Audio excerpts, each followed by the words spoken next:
भट्टी साहब, सबसे पहले आपकी तरफ आते हैं। मुझे अच्छी तरह याद है कि पिछले हफ्ते इसी प्रोग्राम में आपने कहा था कि इमरान खान अगर हुकूमत से चला जाता है, वो सड़कों पर आ जाएगा, तो उसको संभालोगे कैसे? ये आपके अल्फाज से। लगता है इमरान खान साहब ने आपका वो प्रोग्राम बड़े गौर से देखा है, नोट्स बनाए और तकरीबन वैसी बातें कह दी इमरान खान साहब ने कल। जी बिल्कुल, आपका भी शुक्रिया और इमरान खान साहब का भी शुक्रिया कि इतनी मेहनत की और याद रखा और मेरी बात को दोहराया।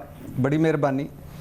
पहली बात ये तकरीर पर आने से पहले ये है कि इमरान खान साहब ने जो लफ्ज़ घटिया इस्तेमाल किया है वो काबिल मज़म्मत है। मुझे दुख हुआ है दिल से कि एक इंसान को दूसरों के लिए लफ्ज़ घटिया इस्तेमाल नहीं करना चाहिए और एक वज़ीर आज़म को तो बिल्कुल ही नहीं करना चाहिए।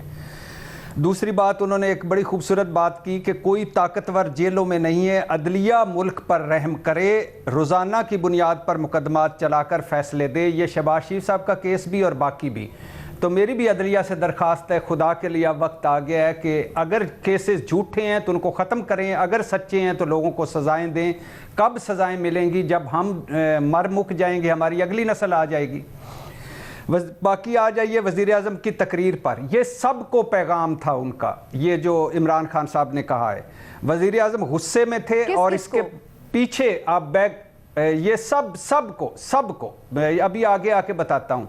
वज़ीर आज़म साहब गुस्से में थे और ये याद रहे कि इमरान खान फास्ट बॉलर थे और जब फास्ट बॉलर को चौके छक्के पड़ते हैं तो फिर चौका पड़े या छक्का पड़े, अगला बॉल क्या होता है? या यॉर्कर होता है या बाउंसर होता है। तो इमरान खान साहब को bad governance, bad performance, mismanagement, महंगाई, बेरोज़गारी, गुर्बत, डीलें ढीलें, पतली गलियां, चोर दरवाजे, अपोजिशन ताने और बुरे हालात के जो चौके छक्के पड़े थे उस पर वो यॉर्कर भी मार रहे थे और बाउंसर भी कर रहे थे। इनकी तकरीर के तीन हिस्सों में डिवाइड किया जा सकता है। पहला हिस्सा वही है, माफियाज के ख़िलाफ़ आया हूँ, जहाद कर रहा हूँ, डाकू हैं, सारे चोर हैं, मफामत इनसे गद्दारी है, जहाद, बेरोज़गार सियासतदान। शहबाज शरीफ की तकरीरें, नौकरियों की दरखास्तें, हुकूमत, ये जो बेरोज़गार सियासत हुकूमत गिराने की रोज़ तारीखें देते हैं, 11 पार्टियों का गुलदस्ता मतलब PDM, मीडिया मायूसी फैला रहा है, वो उन्होंने फिर कहा। परवेज़ मुशर्रफ ने जो NRO दिया वो जुर्म किया, मैं NRO नहीं दूंगा, मुल्क तबाह, कमज़ोर की चोरी से मुल्क तबाह नहीं होता, ताकतवर की चोरी से होता है। सब बातें ठीक है, लेकिन वज़ीर आज़म साहब कुछ मुबैना तौर पर माफियाज, चोर, डाकू आपके इर्द गिर्द भी बैठे हुए हैं, उन पर आपको पता नहीं क्यों रहम आ जाता है। और जो मीडिया मायूसी फैलाता है, चलो कुछ कर लेते हैं, लेकिन कुछ आप भी उम्मीद की किरणें जगाएं ताकि हम उम्मीदें फैलाएं। दूसरा हिस्सा था डील ढील की बातें, और नवाज शरीफ साहब को उन्होंने कल बड़ी खूबसूरत अल्फाज में कहा कि रोज़ सोचा छोड़ दिया जाता है कि वो आ जाएंगे, कल आएंगे।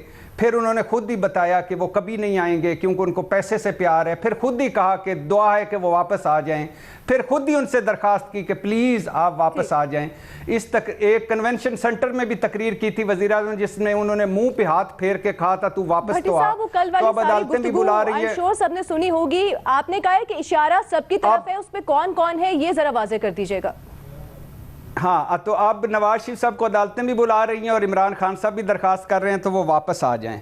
और तीसरा जो उन्होंने ये बात की ना कि मैं दफ्तर में बैठकर रोज़ तमाशे देखता हूँ, अगर इक़्तिदार से हुकूमत से निकाला गया तो ख़तरनाक हो जाऊँगा और सड़कों पर आ गया तो छुपने की जगह नहीं मिलेगी।